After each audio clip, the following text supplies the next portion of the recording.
Avis vascular centre మన దేశంలోనే the best varicose vein hospital.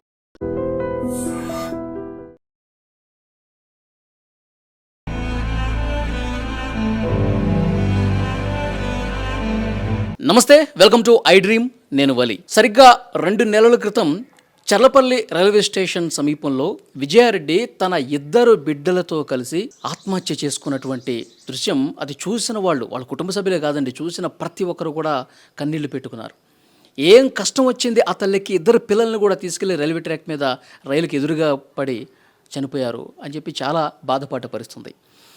ఇప్పుడు విజయారెడ్డి భర్త కొన్ని సంచలనమైనటువంటి ఆరోపణలు చేస్తూ ఉన్నారు. నా భార్య, నా పిల్లల చావుకు తల్లి అలాగే బావమరిది వీళ్లే కారణం, ఎందుకంటే ఇప్పుడు నాకు మొత్తం కూడా తెలుస్తూ ఉన్నాయని చెప్పి ఆయన చాలా బాధతో మాట్లాడుతున్నారు. ప్రస్తుతం నాతోనే ఉన్నారు సురేందర్ రెడ్డి గారు, విజయారెడ్డి భర్త. ఆయన మాటల్లో మనం తెలుసుకుందాం అసలు ఏం జరిగింది, ఆయన అనుమానం ఏంటో తెలుసుకుందాం. ఇప్పుడు ఈ ఘటన జరిగిన తర్వాత చాలా రోజులు కూడా మీరేం మాట్లాడలేదు, పోలీసులు కూడా విచారించారు, వాళ్ళకు కూడా దీని వెనకాల ఎవరున్నారో ఏం తెలియలేదండి. కానీ ఇప్పుడు మీకు ఎందుకు అనుమానం వస్తుంది? వాళ్ళే మీ అత్త, మీ బావమరిది, ఆ కుటుంబం చేసి ఉంటారని చెప్పి అనుమానం మీకు ఎందుకు కలుగుతుంది? ఎందుకు కలుగుతుందా అంటే అండి, అది నేను ఒక 20 రోజుల దాకా నాకు అనుమానం రాలేదండి. 25 డేస్ దాకా రాలేదు. ఎందుకంటే చావు అంటే అదంతా కార్యక్రమాలు అయిపోయిన తర్వాత కాశీకి వెళ్ళాము, వచ్చాము.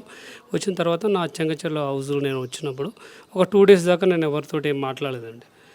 ఆ 25th డే అంటే ఇక 25 రోజులు అయిపోయిన తర్వాత మా అత్తయ్యని కూర్చోబెట్టి, అమ్మ నువ్వు డాక్యుమెంట్ తీసుకెళ్ళావు కదా, ఆ డాక్యుమెంట్స్ తీసుకురా, డాక్యుమెంట్ తీసుకునిరా, నేను లీగల్గా అప్లై చేసుకోవాలి అన్నాను. ఏం డాక్యుమెంట్స్ అండి అవి? అవి మా ఇల్లు పత్రాలు, బయట ఓపెన్ ప్లాట్స్ ఉన్నాయండి. నారపల్లి అంటే ఇదే ఇల్లు ఇది లోన్లో ఉంది. ఈ పత్రాలు అంటే దీంట్లో సీసీ కాపీస్ కూడా ఉన్నాయి.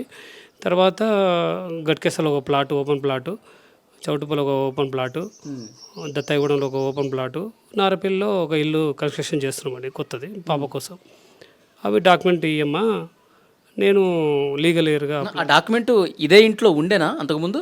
ఇదే ఇంట్లో ఉండేది. అది ఎట్లా తీసుకపోయింది కూడా నేను చెప్తాను. నేను డాక్యుమెంట్లు ఇవ్వమని అడిగాను. ఆమె ఏమన్నదంటే, డాక్యుమెంట్లు నువ్వు నేను పోయి మీ బొమ్మడితోటి సెటిల్మెంట్ చేసుకోవాలన్నది.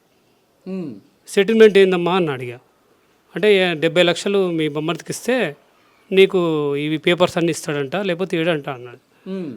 నాకేం అర్థం కాలే, ఎందుకంటే 18 ఏళ్ళు వాళ్ళతోటి మంచిగా కలిసే ఉన్నాం మేము అందరం. 20 రోజుల దాకా నాకేం అర్థం కాలే. ఏంది ఇలా మాట. మీ బామ్మర్దితో సెటిల్మెంట్ చేసుకోవాలని మీ అత్త ఎప్పుడు చెప్పారు మీకు? 25 డేస్ తర్వాత, అంటే చనిపోయిన తర్వాత 25 డేస్ తర్వాత మా ఇంటికి వచ్చాను కదా ఇక్కడికి వచ్చినప్పుడు ఆమెనే కూర్చోబెట్టి అడిగాను నేను. కూర్చోబెట్టి, అమ్మ ఇప్పుడు డాక్యుమెంట్ అనేది తీసుకెళ్లారు కదా మీరు, ఆ డాక్యుమెంట్ ఇస్తే నేను లీగల్ ఎయిర్గా అప్లై చేసుకుంటాను అంటే, లేదు మీ బొమ్మడి దగ్గర మన ఇద్దరం పోయి మాట్లాడి సెటిల్మెంట్ చేసుకుని వద్దామన్నది. సెటిల్మెంట్ ఏంటి సెటిల్మెంట్ అమ్మా, నాకు అర్థమైతలేదు, సెటిల్మెంట్ అంటే ఏంది అని అన్నాను. మీ బొమ్మడికి ఒక 70 లక్షలు కావాలంట, 70 లక్షలు ఇస్తే నేను పేపర్లు ఇస్తాడంట. నేను అన్నాను, అమ్మ నువ్వే తీసుకెళ్ళినావు కదా ఇంట్లోకి వెళ్ళి, నేను బొమ్మడికి ఇవ్వలేదు కదా, నువ్వు తీసుకుపోయినావు కాబట్టి నువ్వు నాకు తెచ్చి అది ఇయ్యాడంట, 70 లక్షలు ఇస్తేనే ఇస్తాడంట అన్న. సరే అమ్మా, ఓకే. అంటే ఈ ఇల్లు, ఆ ఓపెన్ ప్లాట్స్, ఆస్తులకు సంబంధించి మీ బామ్మర్దికి అసలు ఏంటి సంబంధం? ఏం లేదు. ఇప్పుడు మా భార్య చనిపోయింది కదా, ఎంత దొరికితే అంత లాక్కోవాలి. ఇప్పుడు నేను ఒక్కనే ఉన్నా కదా, ఇళ్ళకెళ్ళి 50% లాగాలి ఆయన ప్లానింగ్, వాళ్ళ అమ్మ ప్లానింగ్.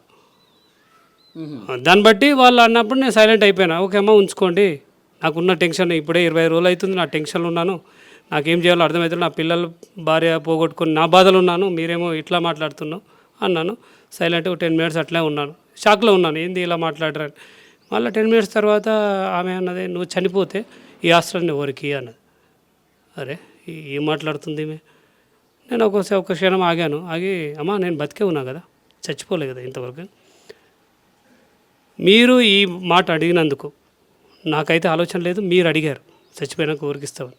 ఒకవేళ నేను సపోజ్ చచ్చిపోయి ఉంటే నా తల్లిదండ్రులు ఉన్నారు, 50% వాళ్ళకి రాస్తాను, ఇంకా 50% ఏ అనాథాశ్రమం కన్నా రాస్తాను, కానీ ఎవరికైతే ఇయ్యను అని చెప్పగానే కోపంగా రూమ్లోకి వెళ్ళిపోయింది. సరే అప్పుడు అనిపించింది అసలు ఏం జరగవచ్చు. అప్పుడే డౌట్ స్టార్ట్ అయింది సార్ నాకు. నువ్వు చనిపోతే ఎవరికి ఆస్తి అన్నప్పుడు ఇన్ని రోజులు నాతో కలిసిమెలిసి అందరూ ఉన్నారు, ఈరోజు నువ్వు డబ్బు కోసం నువ్వు అడుగుతున్నావు, నువ్వు చనిపోతే ఎవరికని. అప్పుడు నేను బ్యాగ్ చెక్ చేసుకున్నానండి. ఇక నేను ఇదేమో జరిగింది, ఇప్పుడు నన్నే చావు కోరుకుంటున్నారంటే నా భార్య పిల్లల్ని వీళ్ళే చంపారు అని ఒక బాధాకరమైన అంటే బాధతోటి నేను ఏం చేయాలి, నాకు ఇట్లా జరిగిందని అదే రోజు కింద ఉన్న వాళ్ళని అడిగాను, కూర్చోబెట్టి అడిగాను, అమ్మ ఆ రోజు ఏం జరిగింది చెప్పండి అనా. 30 తారీఖు రోజు మేము ఇక్కడ సమ్మక్క సారక్క జాతరకు పోయి వచ్చాము. అప్పుడు 1:30కు 2 గంటలకు వచ్చాము. కానీ అప్పటి వరకు అక్క కారు లేదు ఇక్కడ. ఈమె చెప్పేది ఏంది, 6:30 వరకు నాకు ఛాయ్ పెట్టించింది, ఇద్దరం కూర్చొని దాగాము, తర్వాత ఈమె వెళ్ళిందని ఈమె చెప్తుంది. ఆడ ఒక చిన్న డౌట్ వచ్చింది, అన్న నేను చెప్పేది నిజమన్నా, వాళ్ళు చెప్పారు. సరే ఓకే. తర్వాత ఇంకేం జరిగింది తల్లి, నెక్స్ట్ డే ఏం జరిగిందని అడిగా. నెక్స్ట్ డే అమ్మ ఎప్పుడైనా తాళం వేయదన్నా, తాళం వేసుకొని పోతుంది, నన్ను వేయమని ఎప్పుడు అనలేదు 4 సంవత్సరాల నుంచి. ఫస్ట్ టైం అక్క మీద నిద్రపోతుంది, నువ్వు నీ తాళం వేసేయి అని చెప్పేసిందన్న. ఓకే నేను వేసాను, తాళం వేసానన్న. తాళం వేసినాక తర్వాత 1 గంట 2 గంటల్లో పోలీసులు వచ్చారు, జిఐటి పోలీసులు వచ్చి విజయరెడ్డి ఇల్లు ఇదేనా, విజయరెడ్డి చనిపోయింది అని చెప్పారు. అరే ఇప్పటిదాకా అమ్మ చెప్పింది మీద వండుకుందని, ఇప్పుడే వీళ్ళు వచ్చి చనిపోయారని చెప్తున్నారు ఏందని అమ్మ ఒక థింకింగ్లో వెళ్ళిపోయింది. నిజమమ్మ చనిపోయిందని చెప్పారు. సరే అప్పుడు ఆమెకు డౌట్ వచ్చింది, నాతోటి ఎందుకు వేయించింది ఈమె తాళం నాతోటి ఎందుకు వేయించింది, ఏ రోజు వేపియను ఆమె, ఈ రోజు ఎందుకు వేయించింది. ఆ తర్వాత గేటుకు గేటుకు అవతలంగా ఎవరు రాకుండా అది దాని గిట్ట ఒకటి ఉంది. ఇప్పుడు తాళం రోజు ఆమె వేసుకొని పోతుంది, అది ఒక తాళం మా వైఫ్ దగ్గర ఉంటుంది, ఒక తాళం మా అత్తయ్య దగ్గర ఉంటుంది. ఆ తాళం గిట్ట రైల్వే పోలీస్ వాళ్ళకి ఏదైనా దొరికిందేమో అనుకొని ఈమె వేరే వాళ్ళు తాళం వేయించింది. వేరే తాళం వేసే ఓపెన్ కాదు కదా, ఓపెన్ కాదుగా. ఇక చనిపోయింది. ఇక నెక్స్ట్ డే మళ్ళీ అడిగాను, ఈ డబ్బు గోల్డు ఈ పేపర్సు ఏమైంది, ఆ రోజు ఏం జరిగింది, మళ్ళీ వాళ్ళని అడిగాను ఆ రోజు ఏం జరిగింది అనా. బాడీస్ వెళ్ళిపోయిన తర్వాత 3 గంటల సేపు వీడు ఉన్నారన్న. వాళ్ళు ఉండి ఊరికి ఒక డబ్బా పంపించారు,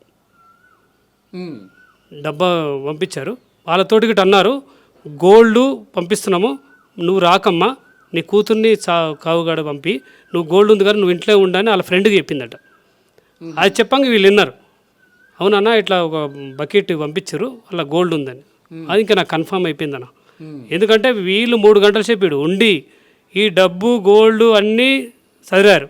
మళ్ళీ వాళ్ళకిట చెప్పారు, నువ్వు రేపు రాకు, నువ్వు గోల్డ్ ఉంది ఇంట్లో ఉండు, నీ కూతురు పంపి. వాళ్ళ కూతురు తీసుకువెళ్ళింది, తల్లి ఇన్నే ఉండు, కూతురు పంపిమని చెప్పింది. ఆడికొచ్చింది కూతురు. ఓకే, నాకు ఇదంతా తెలిసిన తర్వాత నేను మళ్ళీ ఆ అమ్మాయికి ఫోన్ చేసి అమ్మా సిస్టర్, ఆ రోజు ఎవరితో అయితే ఈ గోల్డ్ ఎన్ని పంపించారో ఆమెకి మీరు ఫోన్ చేశాను. సిస్టర్ అన్న చెప్పన్నా అంటే, ఆ రోజు నువ్వు గోల్డ్ తీసుకెళ్ళావారా అంటే, తీసుకెళ్ళానన్న, గోల్డ్ అయితే తీసుకెళ్ళాను, ఆ రోజు డబ్బులు పెట్టించింది, గోల్డ్ తీసుకెళ్ళి మీరు కాశీ వచ్చినాక ఇచ్చేసానన్న. అంటే ఏముందిరా అంటే తాళం వేసి ఉందన్న, దానికి ఆ డబ్బాకు తాళం వేసి ఉంది, అలా లోపల ఎంత ఉందో నాకు తెలియదన్న, కానీ అయితే నాకైతే ఇచ్చింది, నేను ఇచ్చేసాను. ఆడ క్లారిటీ వచ్చేసిందన్న.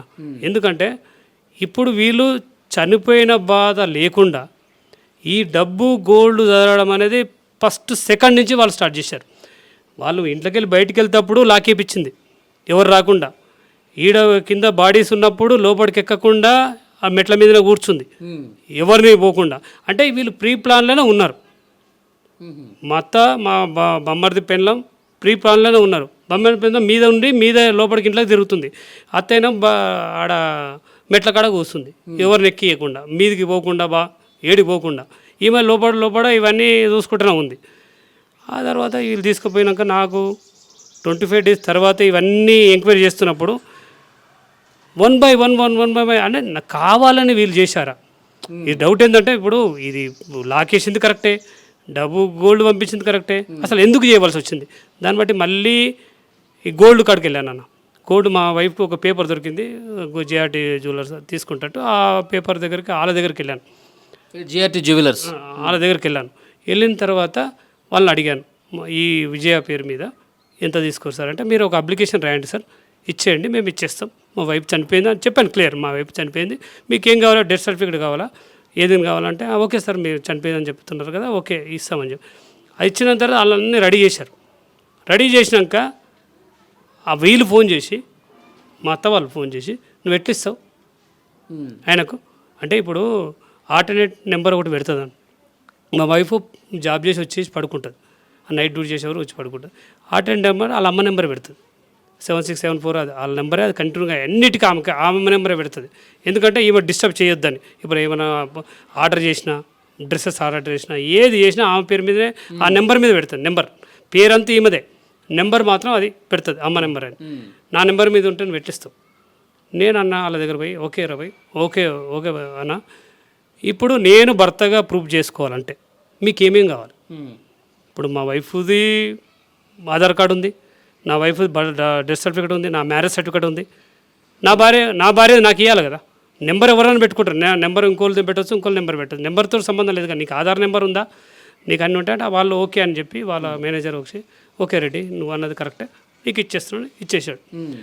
ఇప్పుడు గోల్డ్ నీకెందుకు భయం నేను తీసుకుంటే నీకెందుకు భయం ఓకే ఒక దగ్గర డౌట్ వచ్చేసింది నాకు ఓకే అది తీసి పక్క పెట్టుకున్నాను. ఎప్పుడైతే వీళ్ళు డాక్యుమెంట్ ఇయ్యను అన్నారో ఆ టైం నుంచి నేను డాక్యుమెంట్ వెతకడం స్టార్ట్ చేశాను.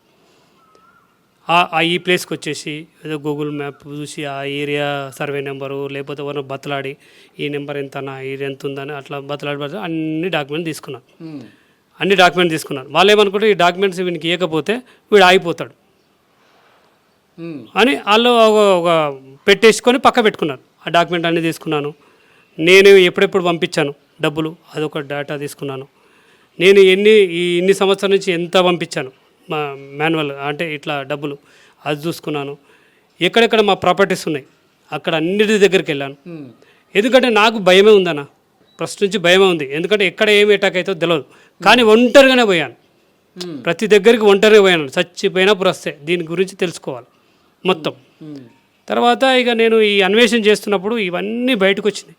గోల్డ్ కాడ ప్రెజర్ చేశారు అక్కడ ఇక్కడ ఈ తాళాలు వేశారు గోల్డ్ ఎత్తుకపోయారు. ఇప్పుడు నేనేమంటానంటే ఇప్పుడు ఈ ఆస్తులన్నీ ఈ బంగారము వెండి ఇవన్నీ కూడా వాళ్ళు తీసుకుపోయారు డాక్యుమెంట్స్ కూడా తీసుకుపోయారు అని చెప్తున్నారు. కానీ వీళ్ళు చనిపోయేలా వాళ్ళ ప్రోద్బలం ఉందని చెప్పి మీరు ఎట్లా నమ్ముతున్నారు? అది కూడా చెప్తానండి. ఇప్పుడు ఎప్పుడైనా మా అత్తయ్య ఏమనేది నీకు 2 ఎకరాలే ఉంది మా భార్యతోటి నీకు 2 ఎకరాలు ఉంది నీ కొడుకు పెళ్ళి ఎట్లా చేస్తావు నీ బిడ్డ పెళ్ళి ఎట్లా చేస్తావు నీ బిడ్డకు రేపు 2 ఎకరాలు ఉంటే ఎవరైనా వస్తారా నీ కొడుకు ఎవరు వస్తారు 2 ఎకరాలు వస్తే పిల్లనిస్తారా ఎప్పుడు ఇదే మాట ఆ భూమి తీసుకుంటుంది అంటేనే నేను గట్కేసారి నా ఓన్ ప్లాట్ అమ్మి పెట్టాను. ఆగస్టులో నా ఓన్ ప్లాట్ 40 లక్షలకు అమ్మాను వీళ్ళు భూమి కొంటా అంటే. ఈ ప్రెషర్ తోటి అమ్మాయికి బాగా ప్రెషర్ నీకు 2 ఎకరాలు ఉంటే నీ కొడుకు ఎట్లా సంబంధం వస్తుంది రెడ్డిస్ కుటుంబంలో ఉన్నాం అని రోజు టార్చరే. ఇంకోటి ఏంటంటే వీళ్ళు తల్లి బిడ్డకి టార్చర్ విజయారెడ్డికి టార్చర్ అనమాట టార్చర్ చేస్తుంది. నీకు 2 ఎకరాలు ఉంది నీకు 2 ఎకరాలు ఉంది నీకు 2 ఎకరాలు 2 ఎకరాలు ఏముంటుందన్న. ఇప్పుడు వాళ్ళు మంచి చదువుకుంటే వాళ్ళే సంపాదించుకుంటారు. అట్లా అనుకొని తర్వాత వీళ్ళు అరుణాచలం వెళ్ళారన్న లాస్ట్ 2-3 మంత్స్ ముందు అరుణాచలం నుంచి మళ్ళీ ఈ పాండిచేరికి వెళ్ళారు బీచ్ కడుపు. నీకు 2 ఎకరాలు ఉంది నువ్వు ఏం చేస్తున్నావు నువ్వు ఎట్లా బతావు నీకు 2 ఎకరాలు ఉంది 2 ఎకరాలు ఉంది. ఇక ఆమె ప్రెషర్ తట్టుకోలేక ఆడనే చచ్చిపోదామని సముద్రాన్ని కొరుకుతుందంట. ఇదెవరు చెప్పారు మీకు? మా అత్తయ్య చెప్పింది మా బొమ్మర్ది భార్య చెప్పింది. మేమే పట్టుకొచ్చి రూమ్లో వేసామని. ఇప్పుడు పాండిచేరికి పోవాలెందుకు మీరు ఆడ దాన్ని రెచ్చగొట్టాడు ఎందుకు ఆ చావడాన్ని ఉరకడం ఎందుకు పట్టుకొచ్చి మీరు రూమ్లో వేసాడు ఎందుకు ఆడ ప్రెషర్ ఎక్కువ పెట్టారు ఆ మైండ్లో. ఇప్పుడు మా వైఫ్ ఎట్లుంటుంది అంటే పిల్లలు కూడా వెళ్ళారా పాండిచేరి? లేదు పాండిచేరి పిల్లలు ఓన్లీ వైఫ్ వాళ్ళ అమ్మ వాళ్ళ అన్నయ్య వెళ్ళలే అలా అన్నయ్య భార్య ముగ్గురే వెళ్ళారు. ఈ ముగ్గురు పట్టుకొచ్చి లోపడేసారు అని చెప్పారు వీళ్ళు.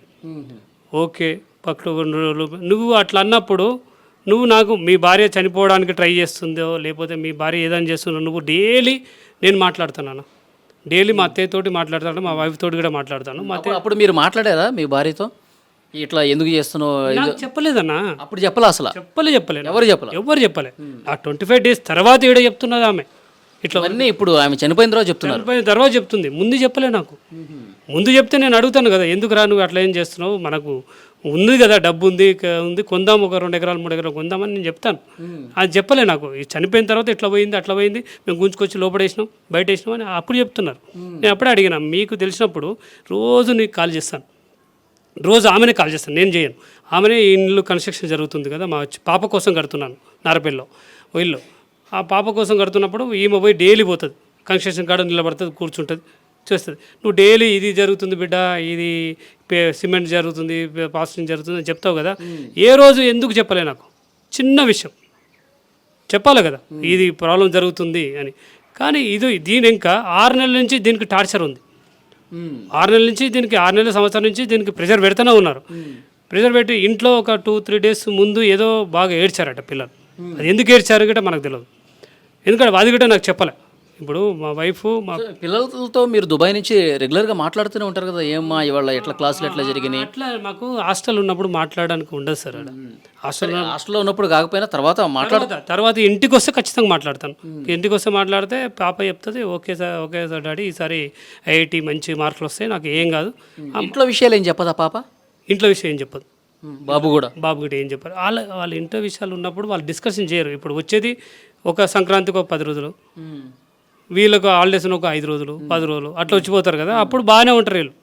ఇప్పుడు మీరు చెప్తున్నట్టు వాళ్ళు నిజంగా అంత టార్చర్గా ఫీల్ అయితే పిల్లల్ని కూడా తీసుకెళ్ళి రైల్వే ట్రాక్ మీద వెళుతున్నప్పుడు అసలు వాళ్ళు ఎంత కృంగిపోయి ఉంటారు. ఆ టైంలో కూడా డాడీ గుర్తుకు రాలేదా పిల్లలిద్దరికి? అది ఇప్పుడు వాళ్ళు, మా వైఫ్ హాస్టల్కి వెళ్ళింది.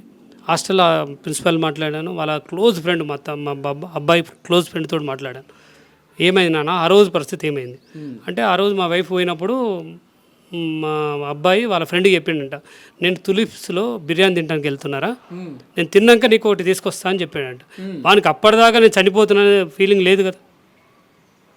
ఓకే, తర్వాత పాప దగ్గర పోయినప్పుడు ఆ విజువల్ చూసినప్పుడు మమ్మీని చూడగానే నవ్వుతుంది. నవ్వుగానే అమ్మ వచ్చిందిగా బిర్యానో కేకో ఏదో తినిపిస్తుంది, కేకో చాక్లెటో ఇస్తుంది హాస్టల్ దగ్గర. ఆ తర్వాత వాళ్ళు తీసుకొని ఆల్రెడీ రైల్వే స్టేషన్ దగ్గరకు వచ్చింది.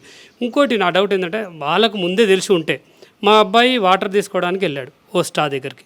వానికి చనిపోతున్నా అనుకుంటే వాడు మంచి టాలెంటెడ్, వాడు ఎట్లైనా కాపాడగలుగుతాడు.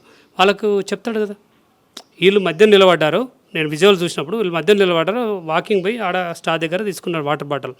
మనకు నిజంగా తెలిసి ఉంటే ఆవిడ ఏదో ఇంటిస్తాడు కదా, అన్న దండం పెడతాను జర కాపాడన్నా ఏదో అంటాడు కదా. మనకు అప్పటిదాకా తెలియదని నేను అనుకుంటున్నాను. ఆ తర్వాత లాస్ట్ స్టేజ్ పోయి రారా చెప్పిందేమో. ఓకే అన్న, నాకు డౌట్, ఓకే నా వల్ల ఏమైనా మా వైఫ్ ఇబ్బంది పడితే, వాళ్ళ అమ్మ ఉంది వాళ్ళ అన్న ఉంది, వాళ్ళిద్దరు చిన్నప్పటి నుంచి పెంచినా అంటున్నారు. ఓకే, పెంచారు వాళ్ళే. మరి నా భార్య వాళ్ళ మీద నమ్మకం ఎందుకు ఉంచలే, పిల్లలు ఎందుకు ఇచ్చిపెట్టిపోలే? అంటే నాకు వచ్చే టార్చర్ ఇది ఉంది, నా పిల్లలు ఇంకా ఎక్కువ టార్చర్ పెడతాను, దాన్ని భయపడదు కదా. ఇప్పుడు డాడీ ఉన్నది దూరం ఉన్నాడు, ఆయన వచ్చేది తక్కువ, ఆ దూరంలో వీళ్ళనేం చేస్తారు అనే భయం ఉంది కదా. అందుకే నాతోటే నా పిల్లలు కూడా తీసుకుపోతారు, రేపు పొద్దున్న నాకు అనాథగా కావద్దు అని అనుకుందేమో. ఇప్పుడు నా మీద నమ్మకం లేదన్నా, నేను దూరంగా ఉన్నాను అనుకో, వాళ్ళ అన్న దగ్గరనే ఉన్నారు కదా. ఇప్పుడు ఆమె చనిపోయిన తర్వాత పోలీసుల ఇన్వెస్టిగేషన్లో కూడా ఒంటరిగా ఉండటం వల్లే ఆమె చనిపోయిందని చెప్పి చెప్తా ఉన్నారు పోలీసులు కూడా. సో అంటే ఇది చూసిన తర్వాత ఇప్పుడు మీరు చేస్తున్నటువంటి ఆరోపణల తర్వాత ఏమంటారు మీరు? అన్న, ఇప్పుడు ఒంటరితనం అనేది ఈ రోజు ఒంటరితనం కాదు కదా. 18 ఏళ్ళు మేము లైఫ్ జర్నీ, ఈరోజు 1 ఇయర్లో ఒంటరితనం వచ్చి ఈ రోజు చనిపోతుంది అనేది నేను తప్పు, నేను తట్టుకోలేను దాన్ని విషయంలో. ఎందుకంటే ఇప్పుడు మా జర్నీలో 18 సంవత్సరాల మా లైఫ్ జర్నీలో ఈ 1 ఇయర్లో ఒంటరితనం రాదు కదా. ఈ 1 ఇయర్లో ఒంటరితనం రాదు. వీళ్ళు కేసును డైవర్ట్ చేశారు, వాళ్ళు ప్రెషర్ పెట్టారు, 100% ప్రెషర్ పెట్టారు. అది బయటికి రాకుండా ఒంటరితనము, ఆయన దూరం ఉండు, ఆయన దగ్గర ఉండు అనే మాటలతోటి డైవర్ట్ చేసి పక్కన నూకేశారు. నా ఆలోచన ఇప్పుడు అన్ని. ఇప్పుడు మీ అత్తగారు, మీ బామ్మర్ది, వాళ్ళ భార్య వీళ్ళందరూ టార్చర్ పెట్టారని చెప్పడానికి ఏంటి ఆధారం ఏముంది? అసలు పోలీసులు కూడా దొరకలేదు కదా వాళ్ళు టార్చర్ పెట్టింది. టార్చర్ పెట్టకపోతే ఆ అరుణాచలం పోయి ఆడ ఎందుకు ఈమె చావడానికి పోతుంది? ఇంకో అనుమానం ఏంటంటే, నాకు నన్నే టార్చర్ పెడుతురు కదా. ఇప్పుడు నువ్వు ఎప్పుడు వస్తావు, ఇదంతా నాకే ఇంత టార్చర్ పెట్టినప్పుడు వాళ్ళకెందుకు పెట్టారు? ఇంకోటి కూడా చెప్తానా, టార్చర్ పెట్టడానికి కారణం ఇంకోటి కూడా ఉంది. ఆమె అమ్మాయితోటి 60 లక్షలు లోన్ తీసుకోమని చెప్పారు, పర్సనల్ లోన్. ఆమె వైఫ్ నాకు చెప్పింది, ఎవరు చెప్పారు తీసుకోమని? వాళ్ళ అమ్మ ఓకే. 60 లక్షలు లోన్ తీసుకోమని చెప్పింది. 60 లక్షలు లోన్ చెప్తే నాకు చెప్పింది ఫోన్లో మాట్లాడినప్పుడు 60 లక్షలు లోన్ తీసుకోమంటుంది మమ్మీ అని. వద్దమ్మా, 60 లక్షలు వద్దు, ఎందుకంటే ఆల్రెడీ మనం 20,000 ఈఎంఐ కట్టాలి, మనకే అప్పు ఉంది, నీ జాబ్ పర్మనెంట్ లేదు, నా జాబ్ పర్మనెంట్ లేదు. 60 లక్షలు అంటే 60,000 కట్టాలి పర్ మంత్. మన నుంచి కాదు తల్లి, వద్దు, మనకి ఇప్పుడు అవసరం కూడా లేదు, ఇప్పుడు పిల్లలు చదువులే ఉన్నాయి, ఇప్పుడు మనం అప్పులు తీసుకొని చేసుకుంటే మనకు అవసరం లేదని చెప్పి అదే ముచ్చట చెప్పేసింది. మళ్ళీ గట్కేశ్వర్లో ప్లాటు ఓపెన్ ప్లాట్ ఉంది నాకు, అది షాప్ చేయడానికి వెళ్ళింది. అప్పుడు ఏం చేశా, నా దగ్గర పనిచేసే అబ్బాయి ఆ పక్కనకి ఇల్లు కట్టుకొని ఉన్నాడు. ఆ అబ్బాయి నాకు చూసి మా సార్ది కదా అని నాకు డైరెక్ట్ ఫోన్ చేశాడు, సార్ మీ ప్లాట్లో ఎవరో వచ్చి క్లీన్ చేస్తారు సార్ అని. అరే నా ప్లాట్లో ఎవడో వచ్చి క్లీన్ చేస్తాడని నేను ఎప్పుడే అమ్మటే ఆమెకు కొట్టా, ఫోన్ కొట్టా, మా అత్తయ్య కొట్టా. అమ్మ ఏడున్నారు అన్న అంటే గట్కేశ్వర్ ప్లాట్ దగ్గర ఉన్నా. ఆడేముందమ్మా అన్న, షాప్ చేస్తున్నాం. ఎందుకమ్మా షాప్ అని అడిగా, ఇట్లే బాధ అన్నప్పుడు అమ్మడానికి. ఎందుకు మనకే అవసరం అమ్మడానికి అని, వద్దమ్మా మీరు దాని దగ్గర టచ్ చేయకండి అని. ఎవరి పేరు మీద ఉంది అది ప్లాట్ మా వైఫ్ పేరు మీద ఉంది. అన్నీ మ్యాక్సిమం నా వైఫ్ పేరు పెట్టుకుంటానండి, ఎందుకంటే నేను ఏడుండా, ఆమె అక్కడి నుంచి డబ్బులు పంపించినాయి ఇవి ఉన్నా, ఆమె ఉంటుంది కాబట్టి దగ్గర ఉంటుంది కాబట్టి అన్నీ ఆమె పేరు మీద చేసేస్తాను నేను. నా మీద ఏది పెట్టుకుని, నా మీద ఒక ప్లాట్ ఉంటే ఒక ప్లాటు జనవరిలో అది మేలో అమ్మిపించారు, మేలో భూమి కొంటామని అమ్మా, అయిపోయింది కదా. మళ్ళీ వైఫ్ ఫోన్ చేసి, అరే పాపకి ఇద్దాం అనుకున్నాం కదమ్మా, ఇది ఎందుకు రా అమ్ముతున్నావు, వద్దమ్మా అన్న. సరే అని అన్నది. వాళ్ళ అమ్మకి చెప్పేసి నేను అమ్మనని. ఆ తర్వాత ఇల్లుకు బేరం పెట్టింది మళ్ళీ ఆమెనే, పుష్పమ్మ మా అత్త ఇల్లుకు బేరం పెట్టింది. అరే ఇల్లుకు బేరం పెట్టి మా ఫ్రెండ్ ఫోన్ చేశారు, అరే ఇల్లు ఎందుకు అమ్ముతున్నారా మీరు, కాలనీలో మంచి కాలనీ ఉంది, మంచి ప్లేసు, మీరు ఇల్లుకి ఎందుకు అమ్మవలసి వచ్చిందంటే మళ్ళీ మా వైఫ్ ఫోన్ చేసి అరే ఏం జరుగుతుందిరా ఇక్కడ, ఒకటి వద్దంటే ఒకటి వద్దంటే అమ్మ ఏమంటుంది, పీజీ కడదామంటుంది. అమ్మ పీజీ కాలంలో నడుస్తలేదమ్మా, పీజీ కట్టడం వేస్ట్రా, ఈ ఇల్లు దగ్గర పోకండి, మంచి ప్లేస్ ఉంది, మంచి ఏరియాలో ఉంది, వద్దని చెప్పి ఓకే అని చెప్పింది. ఈ విషయం ఎట్లా తెలిసింది నాకు, 20 రోజుల తర్వాత ఇక్కడ కూర్చున్నప్పుడు మా బిడ్డకు 60 లక్షలు లోన్ పెట్టమంటే పెట్టలే. అప్పుడు అర్థం సింక్ అయింది నాకు, అంటే నువ్వు పెట్టమంటే ఇవి పెట్టలే, మళ్ళీ ప్లాట్ అమ్మనీయలే, ఇల్లు అమ్మనీయలే, పీజీ కడదామంటే. అంటే వీళ్ళ ప్లానింగ్ ఏంటంటే నా మీద నా భార్య మీద ఏ ఆస్తులు లేకుండా చేసి ఒక ప్లేస్కి తీసుకెళ్ళి ఆ ప్లేస్లో వాళ్ళ పేరు మీద చేసుకొని మనం బయట నూకాలని ప్లాన్ చేశారు.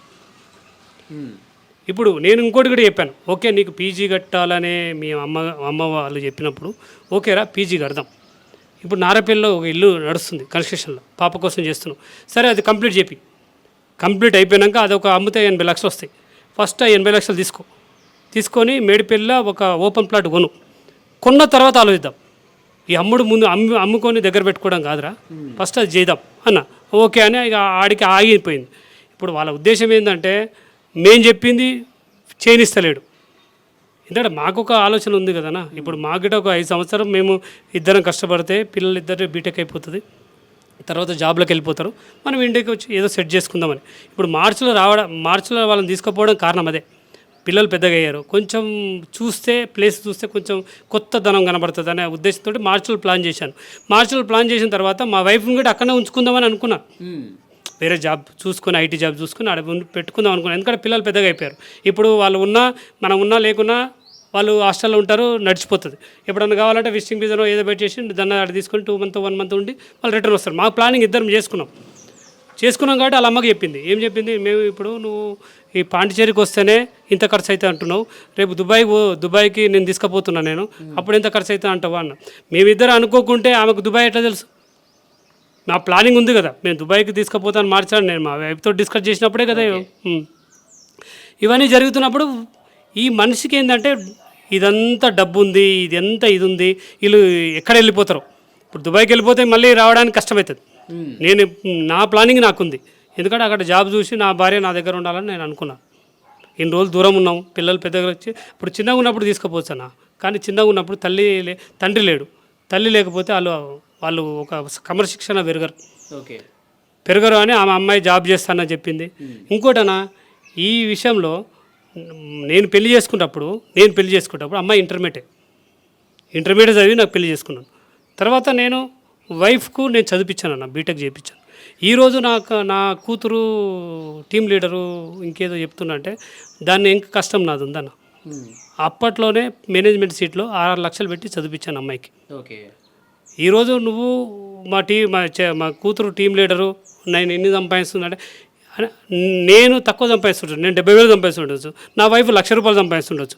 కానీ ఆ కష్టం ఓడదన్నా నాదే కదా, నేను చదివిస్తేనే కదా ఆమె డబ్బు సంపాదించేది. ఎప్పుడైనా ఆ తేడా చూపెట్టేదన్నా, నీ భర్త తక్కువ వస్తుంది, నీకు ఎక్కువ వస్తున్నాయి. ఇది ఏదంటే ఆమెకు ఎప్పుడు ఏదో ఒకటి చెయ్యాలి. ఓకే. సో ఫైనల్గా చెప్పండి, ఇప్పుడేమో ఆమె చనిపోవటానికి మీ పిల్లలు కానీ మీ భార్య కానీ చనిపోవటానికి వాళ్ళు రెచ్చగొట్టడం వల్లే, వాళ్ళ వేధింపుల వల్లే చనిపోయింది. ఎందుకంటే ఇప్పుడు ఈ డబ్బు తీసుకున్నారు, బంగారం తీసుకున్నారు, వెండి తీసుకున్నారు, ఆస్తులకు సంబంధించిన డాక్యుమెంట్స్ అన్నీ కూడా వాళ్ళ దగ్గరే పెట్టుకున్నారు కాబట్టి మీకు అనుమానం వచ్చింది చెప్తున్నారు. సో ఫైనల్గా మీరు ఏం కోరుకుంటున్నారు? మీ అనుమానం ఉంది కాబట్టి మీరు పోలీస్ కేసు ఏమైనా ఫైల్ చేసే అవకాశం ఉందా? దీని మీద ఇంకా విచారణ జరగాల్సిన అవసరం ఉందని భావిస్తున్నారా? ఏం కోరుకుంటున్నారు మీరు? నేనేమనుకుంటున్నా అంటే అండి, మా భార్య నా పిల్లలు ఎట్లా చనిపోయారు అనేది నాకు కావాలి. వాళ్ళు దేనివల్ల చనిపోయారు అది నాకు తెలుసుకోవాలని ఎన్ని రోజులైనా కొట్లాడుతానండి దీని గురించి. ఎవరు దోష అయితే వాళ్ళు కంపల్సరీ శిక్ష అనుభవించాలి. ఎందుకంటే నేను పడే బాధ ఎవరికి రావద్దు. ఆ శోభ అనేది చెప్తే నాకు వస్తలేదు, కానీ కళ్ళు మూస్తే వాళ్ళే కనబడతారు, కళ్ళు తెరిస్తే వాళ్ళే కనబడతారు. ఇంకోటి సార్, ఇప్పుడు వీళ్ళందరూ కలిసి ఇప్పుడు నన్ను ప్రెజర్ పెట్టి, నేను పిఎస్లో ఒకటే కంప్లైంట్ చేశాను, వీళ్ళ అనుమానం ఉంది వీళ్ళ మీద, నాకు థ్రెడ్ ఉంది కాబట్టి మీరు రక్షణ ఇవ్వండి. ఎందుకు థ్రెడ్ ఉంది అని కూడా చెప్తాను. ఎందుకు థ్రెడ్ అంటే రైల్వే పోలీస్ స్టేషన్ దగ్గర నన్నే బెదిరించాడు డైరెక్ట్. ఎవరు? మా బొమ్మడిది. నిన్ను చంపేస్తాను, చిరంజీవి రెడ్డి నన్ను బొమ్మడిది నిన్ను చంపేస్తాను బెదిరించాడు. బెదిరించినప్పుడు నాకు ఒక సంస్థ ముందే బెదిరించినప్పుడు నువ్వు బయట బెదిరేవే కాదు, నీ మనసులో 10 మంది తిప్పుతావు, ఎప్పుడు అటాక్ చేస్తావో తెలియదు. నాకే రక్షణ కావాలి కదా. ఎందుకు బెదిరించాడు ఆయన? ఏం కారణం ఉంది? ఏం కారణం అంటే ఇప్పుడు నేను ఇవన్నీ ఇస్తలేను, డబ్బు అడుగుతున్నాను కదా, డబ్బు అడుగుతున్నాను, గోల్డ్ అడుగుతున్నాను, డాక్యుమెంట్ అడుగుతున్నాను. ఇవన్నీ అడగకపోతే, నేను ఒక్కరు లేకపోతే నాకే అవుతుంది అని అనుకుంటాడు కదా. ఇప్పుడు నేను ఒక్కరు లేననుకో అడుగుతాలో ఎవరు ఉండరు కదా. అందుకే నా మీద స్కెచ్ ఒకటే నేను చెప్పేది ఏంటంటే, ఇంకోటి సార్, ఇప్పుడు నా పేరు మీద కారు తీసుకొని దగ్గర పెట్టుకున్నాడు. ఓకే, అది జిఆర్టీ పోలీసుల దగ్గర పోయి ఏదో కథ చెప్పి తీసుకొచ్చుకున్నాడు. కానీ ఇప్పటికిట నా పేరు మీద ఉన్నది ఆయన దగ్గర ఉంది. రేపు పొద్దున అదే యాక్సిడెంట్ అయ్యి ఏదైనా అయితే నా మీద కేసు వస్తుంది కదా సార్. ప్రాబ్లం నాకే వస్తుంది కదా, ఆర్సీ నా మీదనే ఉంది కదా, ప్రాబ్లం నా మీద ఉంటుంది కదా.